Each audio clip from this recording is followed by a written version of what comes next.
Good morning students. अभी तक हमने आपकी जो बीएससी सेकेंडरी की जो इनऑर्गेनिक केमिस्ट्री है उसमें आपकी यूनिट 5 चल रही थी। उस यूनिट के अंदर अपन ने जो आपकी एग्जाम में प्रीवियस ईयर में जो क्वेश्चंस पूछे गए थे उन क्वेश्चंस की बात की थी।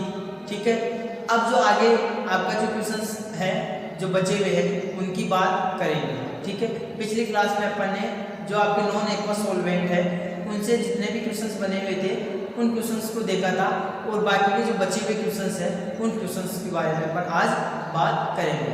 तो देखिए नेक्स्ट आपका क्वेश्चंस है वह है कि द्रव अमोनिया में पिछली जो प्रीवियस ईयर के एग्जाम्स हैं उनमें पूछा गया है। ये क्वेश्चंस आपका हर साल रिपीट होता है और इस क्वेश्चंस को अलग अलग तरीके से भी पूछा जाता है।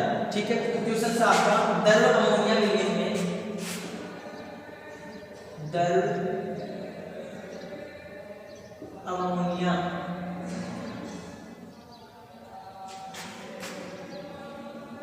विलयन में द्रव अमोनिया विलयन में रेडॉक्स अभिक्रिया द्रव अमोनिया विलयन में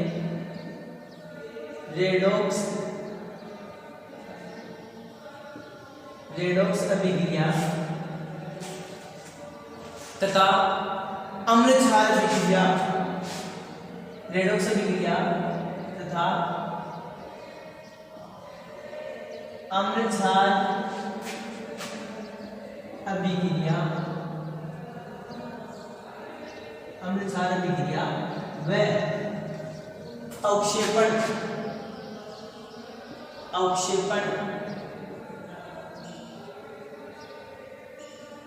अभिक्रिया को समझाइए। ठीक है, ये पूछा हुआ है 2013, 14 और 15 में। ठीक है, और 2016 में इसी क्वेश्चंस को कैसे पूछा हुआ है वो भी देख लीजिए। और फिर इस क्वेश्चन को कैसे पूछता है, क्वेश्चन ऐसे पूछता है आपसे एग्जाम में कि द्रव अमोनिया में क्या द्रव अमोनिया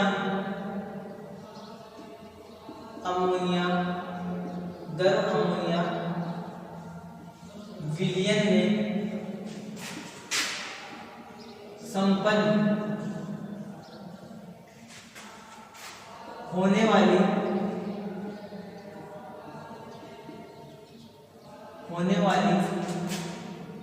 प्रमुख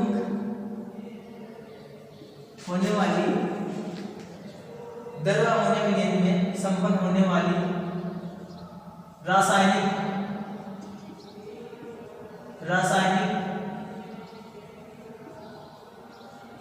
अभिक्रियाओं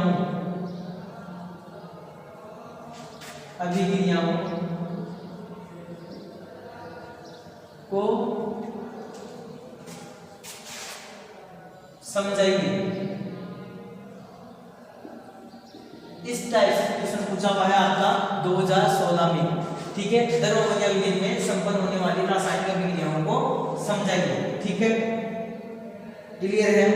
या कैसे पूछ सकता है इस क्वेश्चन को? एक तरीका और पूछने का वो ऐसे पूछ सकता है कि द्रव अमोनिया व जल में संपन्न होने वाली रासायनिक अभिक्रियाओं की तुलनात्मक विवेचना कीजिए। ऐसे भी आपसे क्वेश्चन पूछ सकता है।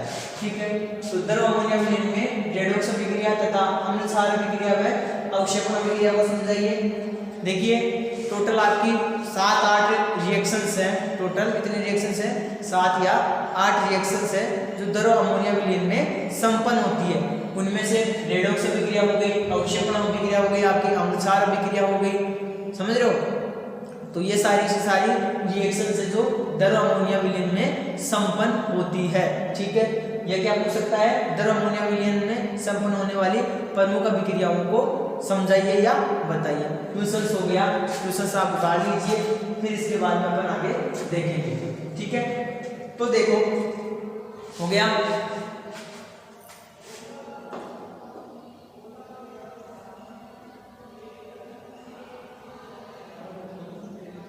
तो सबसे पहले अपन बात करेंगे विनिमय तथा अवक्षेपण अभिक्रिया। जो आपकी ये वाली अभिक्रिया है अवक्षेपण अभिक्रिया, इसको क्या बोलते हैं अपन?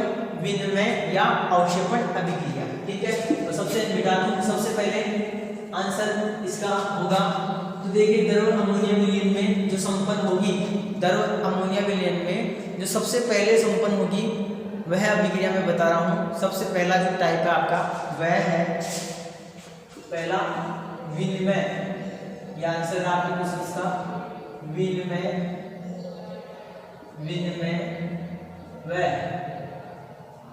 अवक्षेपण, विनिमय व अवक्षेपण, अवक्षेपण अभिक्रिया, विनिमय व अवक्षेपण अभिक्रिया। तो देखो विनिमय व अवक्षेपण अभिक्रिया क्या होती है, तो देखो इनमें क्या होगा,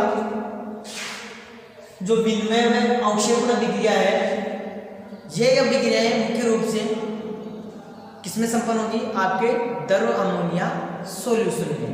क्लियर है, किसमें संपन्न होगी, द्रव अमोनिया सॉल्यूशन में क्या होगी, संपन्न होगी। ठीक है, अब देखिए आपको ये भी पता है कि जो आपका वाटर है, जल व अमोनिया, जल भी क्या है आपका विलायक है और अमोनिया भी क्या है आपका विलायक है। तो अपन क्या कह रहे हैं कि द्रव अमोनिया विलयन में संपन्न करवानी है अपने को ये रिएक्शन। तो देखो जल व द्रव अमोनिया दोनों के अंदर दूसरे पदार्थों की जो घोलने की क्षमता होती है उनमें क्या होता है, अंतर होता है। कहने का मतलब यह है कि जल और आपका द्रव अमोनिया है, इन दोनों के अंदर जो पदार्थों को डिजोल्व करने की जो कैपेसिटी है वह अलग अलग होती है, और इस अंतर के कारण ही अपन जो अलग अलग पदार्थ आपके उनके अंदर उनको डिजोल्व करने की जो कैपेसिटी है वह अलग अलग होती है। तो अपन क्या कह सकते हैं कि जल तथा द्रव अमोनिया में पदार्थों की विलेयता में क्या है, अंतर है, और अंतर की वजह से अपन क्या कह सकते हैं, अंतर होने की वजह से जो आपकी कई ऐसी रासायनिक अभिक्रियाएं हैं, कई ऐसी रासायनिक अभिक्रियाएं हैं जो जल में तो संपन्न नहीं होती, यानी आपके H2O सॉल्यूशन में संपन्न नहीं होती है, लेकिन जो अमोनिया का विलयन है, अमोनिया सॉल्यूशन है, द्रव अमोनिया है, उसके अंदर क्या होती है, संपन्न होती है। तो क्या कह सकते हैं,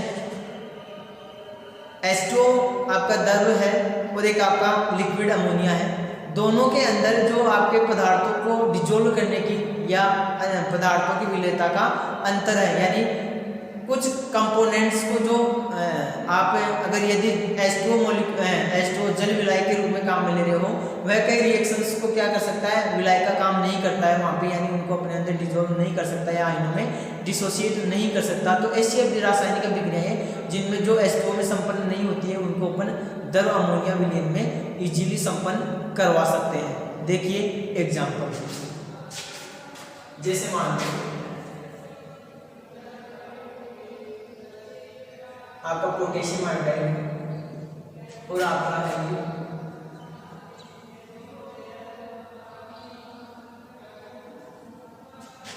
जैसे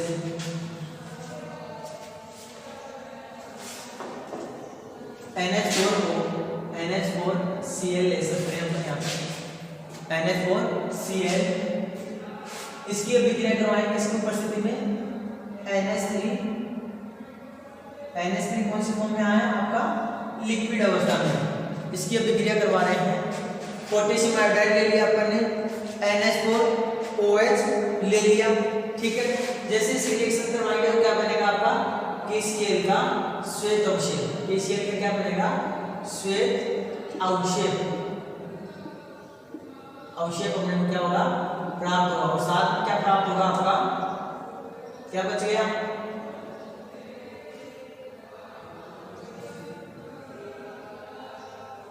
NH4 अमोनियम आयोडाइड बच गया। क्लियर है, अमोनियम आयोडाइड बच गया, ठीक है। तो देखो यह अभिक्रिया जलीय विलायक में संपन्न नहीं होती है, इसके लिए अपन इसको किस में संपन्न करवाएंगे, अपन अमोनिया सॉल्यूशन के अंदर, अमोनिया विलयन के अंदर इसको संपन्न करवाएंगे। तो देखो AgCl का श्वेत अवक्षेप अपने को प्राप्त हो रहा है, जैसे NH4Cl की अपन ने रिएक्शंस करवाई और पोटेशियम आयोडाइड की रिएक्शन करवाई, तो आपका KCl का श्वेत अवक्षेप प्राप्त हुआ और अमोनियम आयोडाइड बाहर निकल गया। तो देखो इस रिएक्शन के अंदर जो अवक्षेप बन रहा है, इसीलिए इसको क्या बोलते हैं अपन, अवक्षेपण अभिक्रिया या विनिमय अभिक्रिया। आई बात समझ में? क्यों बोल रहे हैं? क्योंकि कैल्शियम की व्हाइट पीपीटी प्राप्त होती है, इसलिए अपन इसको क्या बोलते हैं, अवक्षेपण अभिक्रिया। ठीक है, तो ये जो अभिक्रिया है वो दर अमोनिया में संपन्न होने वाली उन 7 रिएक्शंस में ही एक है। 7-8 रिएक्शंस आपकी दर अमोनिया में संपन्न होने वाली रासायनिक अभिक्रियाओं में से एक टाइप हो गया आपका क्या, विनिमय व अवक्षेपण अभिक्रिया। उतार लीजिए।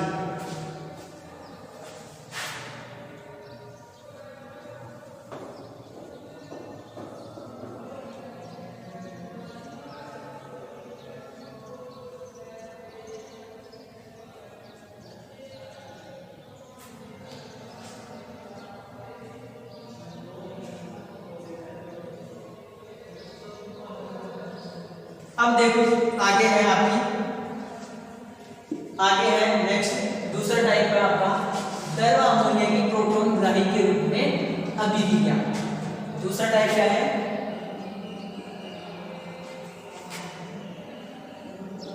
दर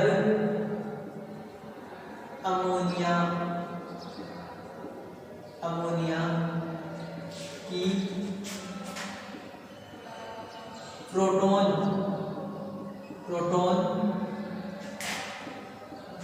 ग्राही के रूप में, प्रोटॉन ग्राही के रूप में अभिक्रिया।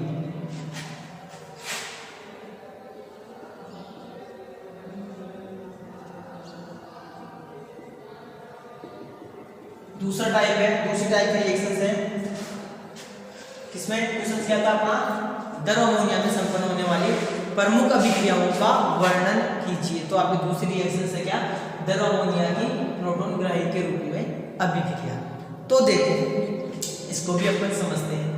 आपको सबको पता है कि जल प्रोटॉन दाता की तरह कार्य करता है, ठीक है। इसके अलावा आपका एसिटिक अम्ल है, वह भी क्या करता है, प्रोटॉन दाता की तरह कार्य करता है।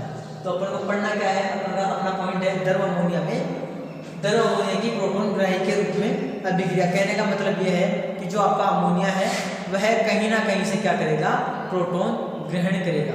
क्लियर है? तो देखिए अभिक्रिया की बात करते हैं। जैसे मान लो कोई रिएक्शन से आपकी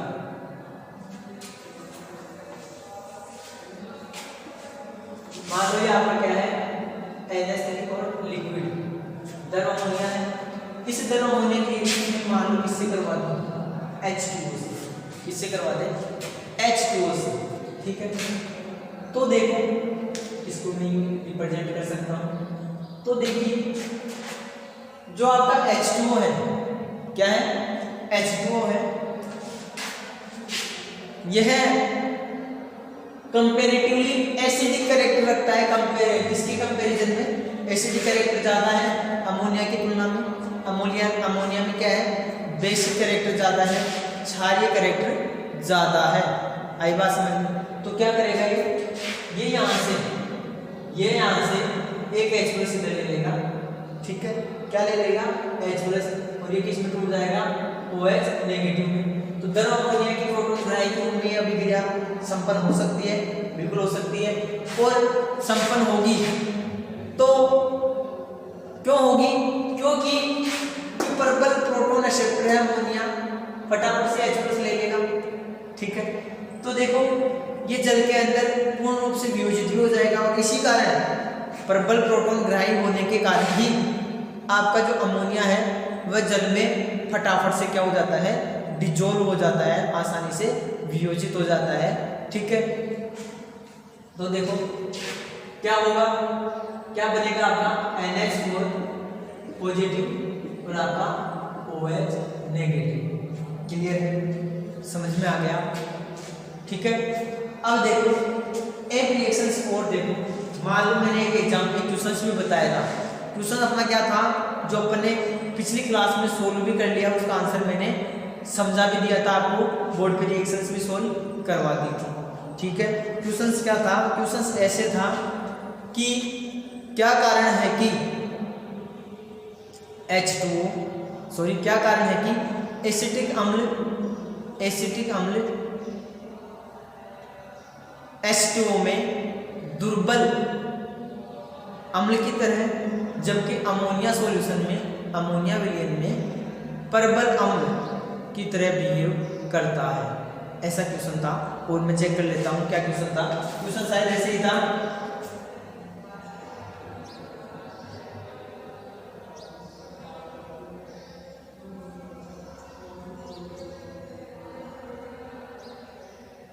हाँ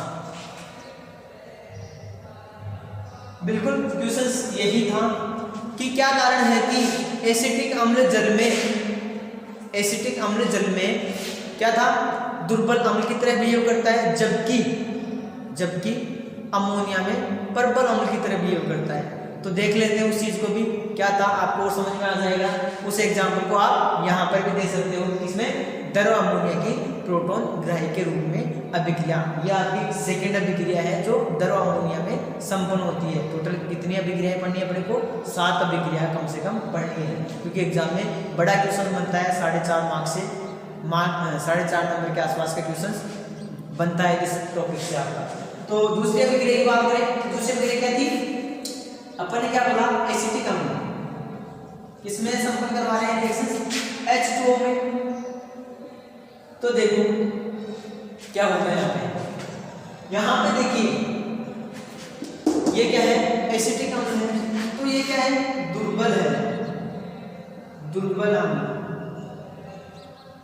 बिकॉज क्योंकि जो आपका H2O है वह H2O दुर्बल मतलब कि ये जो यहाँ से जो H+ देगा, कौन, एसिटिक अम्ल, एसिटिक अम्ल H2O देगा, किसको, इसको देगा, तो क्या बनेगा आपका CH3 COO नेगेटिव और आपका H3O पॉजिटिव। तो H3O पॉजिटिव यानी प्रोटॉन दे रहा है। अब जो जल है, जल आपका दुर्बल प्रोटॉन ग्राही है, क्या कह सकते हैं इसको, ये क्या है, दुर्बल प्रोटॉन ग्राही, दुर्बल प्रोटॉन ग्राही है। तो दुर्बल प्रोटॉन ग्राही है तो ये क्या करेगा, H+ लेगा, वो कम लेगा, यानी कहने का मतलब इस एसिटिक अम्ल का पूर्ण रूप से आयनाइजेशन नहीं होगा, दुर्बल रूप से आयनाइज होगा ये, तो ये क्या होगा, दुर्बल अम्ल होगा। क्लियर है मेरी बात, समझ में आ गया। ऐसे यदि इस एसिटिक अम्ल की जगह, सॉरी इस H2O की जगह अपन क्या ले लें, अमोनिया ले लें, तो देखना ये आपका एसिटिक अम्ल, ठीक है, यहाँ पे क्या होगा, प्रबल अम्ल होगा, प्रबल अम्ल होगा। कैसे होगा देखना, कैसे होगा ये भी देखना। एसिटिक अम्ल किसके साथ रिएक्शन करवानी है, द्रव अमोनिया के साथ। एसिटिक अम्ल को अपन ने किसमें डाला, द्रव अमोनिया में डाल दिया। अब देखो जैसे द्रव अमोनिया में आप इसको डालोगे तो क्या होगा, क्या है आपका जो अमोनिया है वह अमोनिया क्या है, प्रबल प्रोटॉन ग्राही, क्या है ये, प्रबल प्रोटॉन ग्राही है, क्या है, प्रबल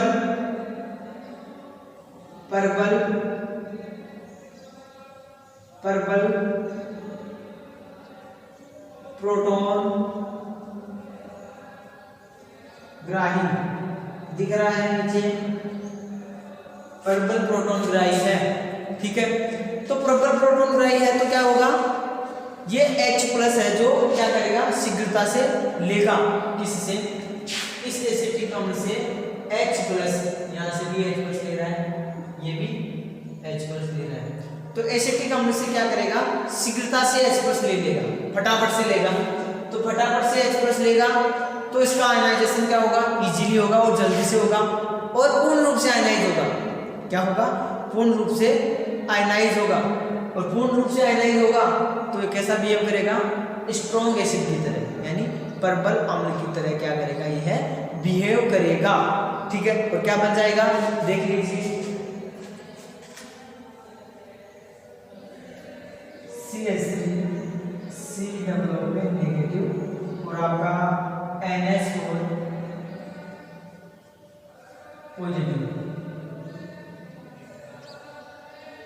ठीक है, क्लियर है?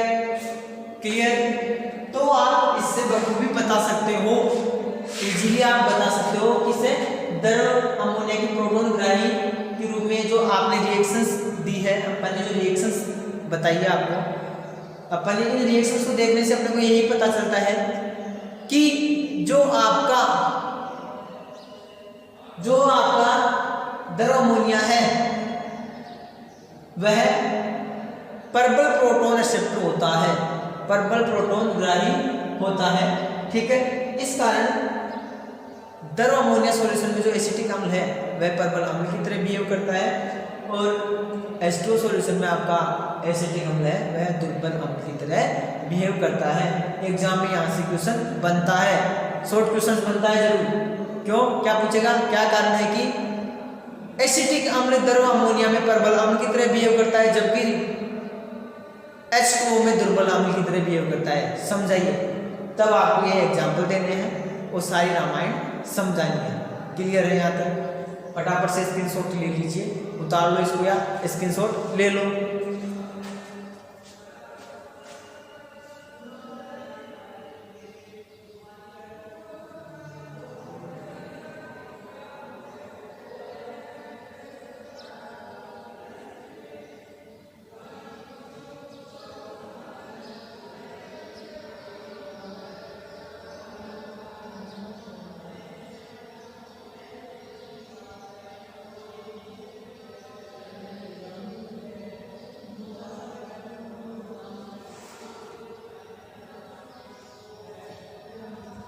ठीक है, हो गया। आगे देखो, थर्ड रिएक्शन है आपकी, थर्ड रिएक्शन से तीसरी टाइप की।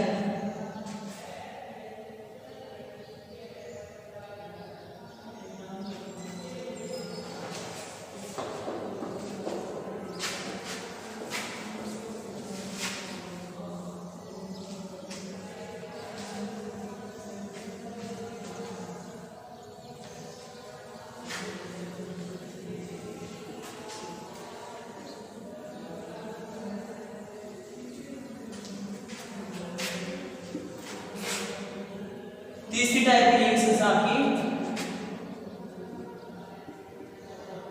अमोनीकरण, अमोनीकरण अभिक्रिया, या क्या कह सकते हैं, या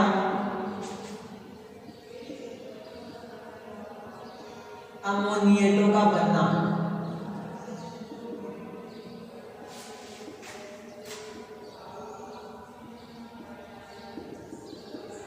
देखिए इसमें क्या होगा, अमोनीकरण अभिक्रिया, अमोनिएटों का बनना। इसमें अपन क्या करेंगे, किसी पदार्थ के साथ अमोनिया की रिएक्शंस करवाएंगे, किसी पदार्थ के साथ अमोनिया की रिएक्शंस करवाएंगे। उसमें क्या होगा, उस रिएक्शन के दौरान कई रासायनिक बंधों का निर्माण होगा। ठीक है, किसका निर्माण होगा, कई रासायनिक बंधों का निर्माण होगा। ठीक है, इसमें जो आपका अमोनिया अणु होगा वह इलेक्ट्रॉन दाता की तरह कार्य करेगा। किसकी तरह, इलेक्ट्रॉन्स दाता की तरह कार्य करेगा। जैसे रिएक्शन करवा देते हैं, SO3 की रिएक्शन करवा दो नाम है, जैसे 2 मॉलिक्यूल अमोनिया के ले लो, और जो बनेगा वो क्या बनेगा आपका SO2, यहाँ पे NH माइनस हो जाएगा आपका, और हो जाएगा NH3 फिर पॉजिटिव। ठीक है, तो ये जो बन रहा है, सॉरी एक मिनट, NH4 पॉजिटिव होगा। तो ये जो बनेगा, ये जो बन रहा है इसको अपन अमोनिएट बोल सकते हैं, और अमोनिया का योग हो रहा है इसलिए इसको अमोनीकरण अभिक्रिया कहते हैं। क्या कहते हैं, अमोनीकरण अभिक्रिया कहते हैं। सॉरी SO3 था, इसको कैसे लिखें,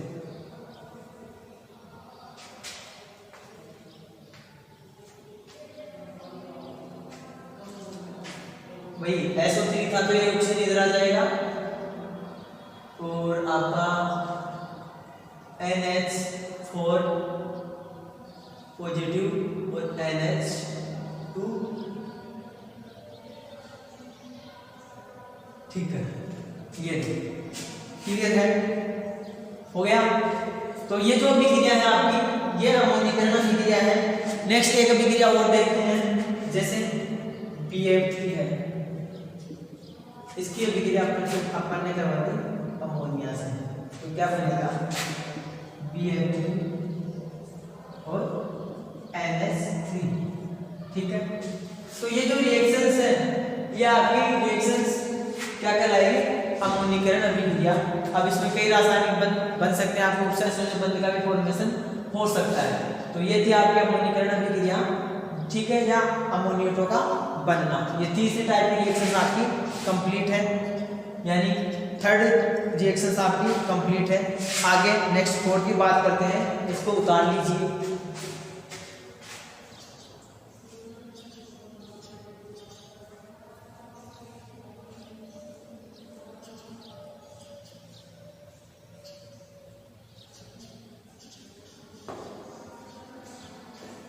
नेक्स्ट है आपकी अमोनी अपघटन अभिक्रिया। कौन सी अभिक्रिया, अमोनी अपघटन अभिक्रिया, यानी इसमें क्या होगा, अमोनिया अणु का अपघटन होगा, यानी अमोनिया अणु क्या होगा, टूटेगा। क्लियर है। तो देखो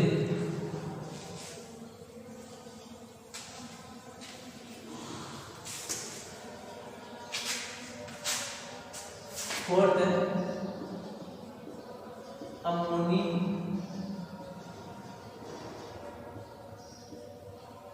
अपघटन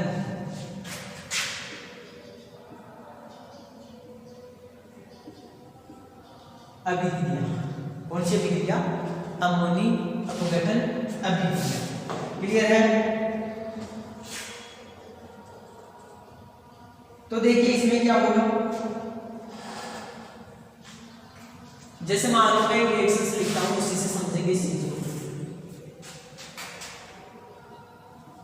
SiCl4, इसकी अभिक्रिया करवाते हैं अपन NH4 के एट मॉलिक्यूल से, तो क्या बनाएंगे, SiNH3 का होल 4 प्लस आपके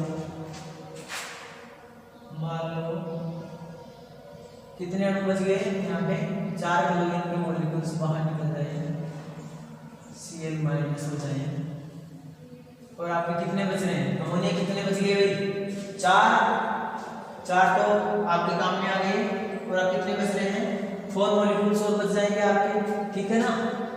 तो ये 4 NH3 के मॉलिक्यूल बच गए, कैसे 8 मॉलिक्यूल की जैसे 4 यहाँ पे काम में आ गए, 4 बच गए, और क्लोरीन माइनस क्या हो गया, बाहर हो गया, क्लोरीन माइनस क्या हो गया, बाहर हो गया। तो इस रिएक्शन में क्या हो रहा है, इस रिएक्शंस में जो अमोनिया अणु है उसका अपघटन हो रहा है, तो जो 8 मॉलिक्यूल्स के आसपास 4 मॉलिक्यूल्स में डिवाइड हो रहे हैं, आपके टूट रहे हैं, तो यह अभिक्रिया आपकी अमोनी अपघटन अभिक्रिया कहलाती है, ठीक है। तो अपन क्या कह सकते हैं, और देखिए इसमें जो आपकी रिएक्शंस है, इस रिएक्शंस में अपघटन के दौरान जो विलायक अणु है, आपके अमोनिया के अणु है, वह अमोनिकल धनायन और अमोनिकल ऋणायन बनाएंगे, यानी विलायक धनायन व विलायक ऋणायन का निर्माण करेंगे। कैसे, देख लीजिए, मान लो ये जो अगर मैं इस H माइनस की अभिक्रिया NH3 से करवा दूं सपोज दे, तो आपका जो बनेगा वह NH2 माइनस और आपका निकल जाएगा H2, ठीक है। ऐसे मान लो, ठीक है, अमोनिया अपघटन इसलिए इस अमोनिया अणु से आपका हाइड्रोजन निकल रहा है, तो इसको अपन क्या बोलेंगे, अमोनी अपघटन बोलेंगे। क्लियर है, क्लियर है। ऐसे मान लो एक और रिएक्शन करवाते हैं NH3 और दूसरे NH3 में, अपन ने क्या बोला था, इन रिएक्शंस के दौरान जो आपका विलायक अमोनिया है वह विलायक धनायन व विलायक ऋणायन का निर्माण करता है, किसमें, अमोनी अपघटन अभिक्रियाओं में, या आपकी अमोनिया अपघटन अभिक्रिया है उसके अंदर, तो विलायक धनायन और ऋणायन का निर्माण कर रहा है। तो देखिए इसमें क्या होगा, NH4 पॉजिटिव और आपका NH2 पे नेगेटिव। तो विलायक एनायन बन रहा है और विलायक एनायन का फॉर्मेशन हो रहा है। तो ऐसी अभिक्रिया क्या कहलाती है? आपकी अमोनी अपघटन अभिक्रिया कहलाती है। इसमें जो अमोनिया का है वह स्वतः अपघटन हुआ है, यह अमोनिया की स्वतः अपघटन अभिक्रिया कहलाती है। तो आपको थर्ड टाइप अमोनिया अपघटन फोर्थ जो आपके फोर्थ टाइप था अमोनिया अपघटन क्लियर है कैसे होगा मैंने बता दिया है।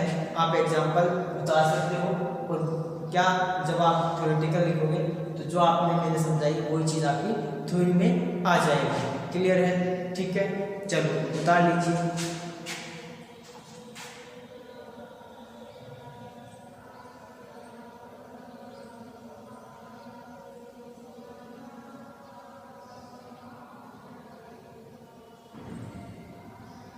एक चीज और, जो अमोनी अपघटन है वह अमोनी अपघटन कितने प्रकार का होता है? 2 प्रकार का होता है। एक कार्बनिक अमोनी अपघटन और दूसरा अकार्बनिक अमोनी अपघटन। क्या? एक तो आपका कार्बनिक अमोनी अपघटन, दूसरा अकार्बनिक अमोनी अपघटन। ठीक है, तो देख लेते हैं। पहले कार्बनिक अमोनी अपघटन की बात करते हैं।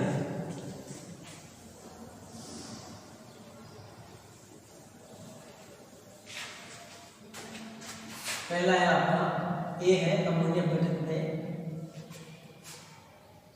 अकार्बनिक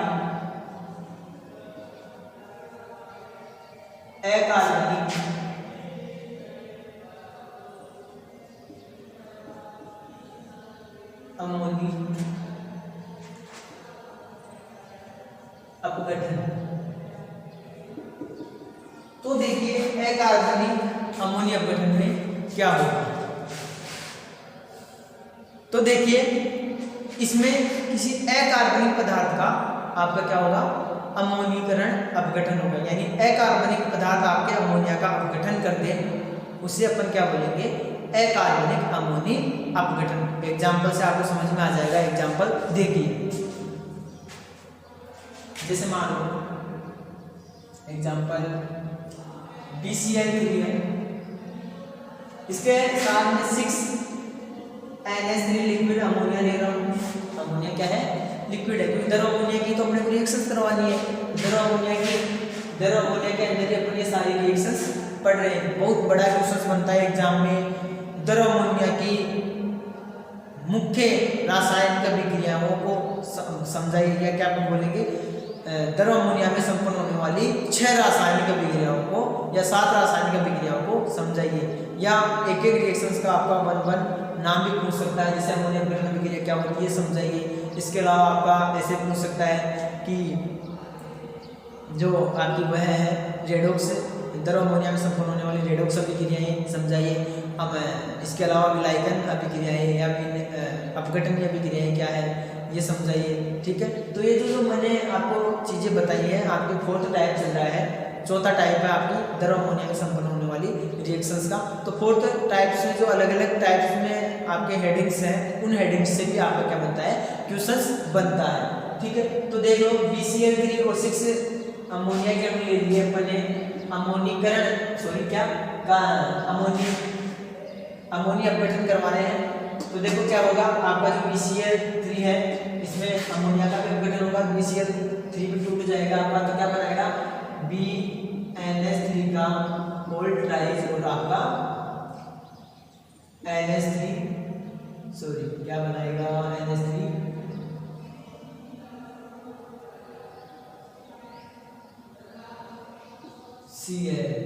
Cl कितने हैं आपके?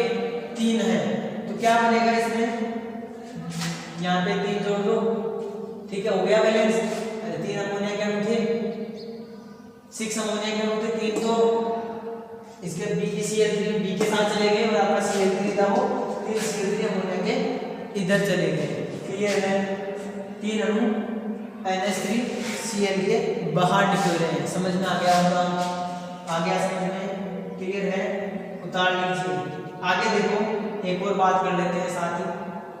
ये तो है आपका अकार्बनिक अमोनिया अपघटन, यानी अकार्बनिक पदार्थ। अकार्बनिक पदार्थ क्या है? बेरियम ट्राइक्लोराइड है, BCl3 जो आपका है वो है क्या है?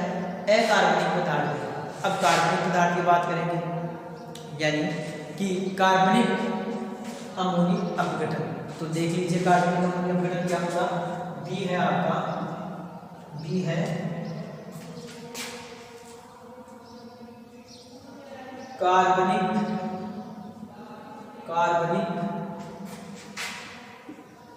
अमोनी अपघटन, कार्बनिक अमोनी अपघटन। तो देख लीजिए कार्बनिक अमोनी अपघटन क्या होगा। इसके अंदर इस अमोनी अपघटन में किसी कार्बनिक पदार्थ के द्वारा अमोनिया का अपघटन होगा और उस कार्बनिक पदार्थ में अपघटित होगा, यानी दोनों किसमें कार्बनिक पदार्थ का डिसोसिएशन होगा और अमोनिया का भी क्या होगा अमोनिया भी टूटेगा। उसको अगर कार्बनिक पदार्थ के अंदर अपन रिएक्शंस करवा रहे हैं तो वहाँ पे जो अपघटन होगा उसे अपन कार्बनिक अमोनी अपघटन बोलेंगे। ठीक है, क्लियर है। देख लीजिए जैसे मान लो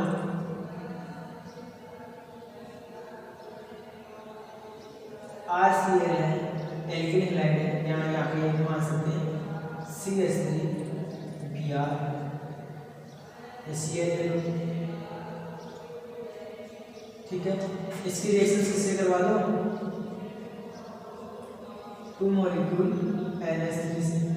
किससे करवा दो, 2 मॉलिक्यूल आपके NH3 से करवा दो। जैसे 2 मॉलिक्यूल NH3 से करवाओगे यहाँ पर भी किससे करवा दो, 2 मॉलिक्यूल आपके किसके NH3 के। ये भी लिक्विड अवस्था में है, यह भी लिक्विड अवस्था में है।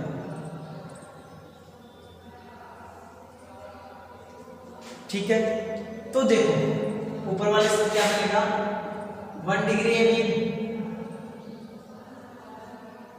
1 डिग्री एमीन। क्लियर है। और क्या बन जाएगा आपका NH3Cl, सॉरी 1 डिग्री एमीन ऐसे बना हुआ,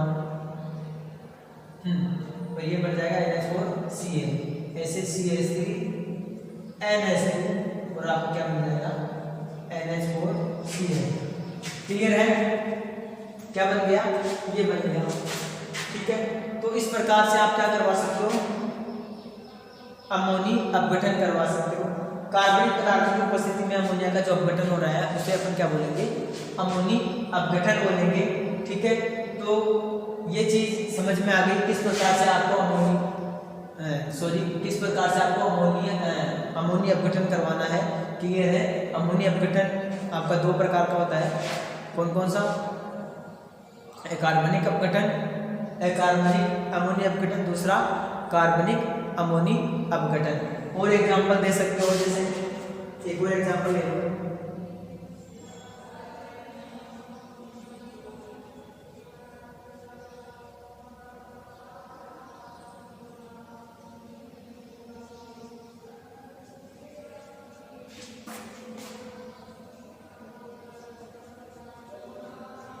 यहाँ पे अपन ने 2 डिग्री एल्किल हैलाइड लिया है, 2 डिग्री एल्किल हैलाइड लिया है। ठीक है, ये तो यहाँ पे क्या होगा, कोई लिक्विड अमोनिया लिया है, लिक्विड अमोनिया की रिएक्शंस करवा रहे हैं तो क्या बन जाएगा आपका CH3, C के पास H, नीचे CH3 और एक Br है, Br की जगह Cl ही ले देता हूँ। ये जो आपका Cl है, ये Cl अमोनिया के साथ निकल जाएगा और यहाँ पे आ जाएगा NH2।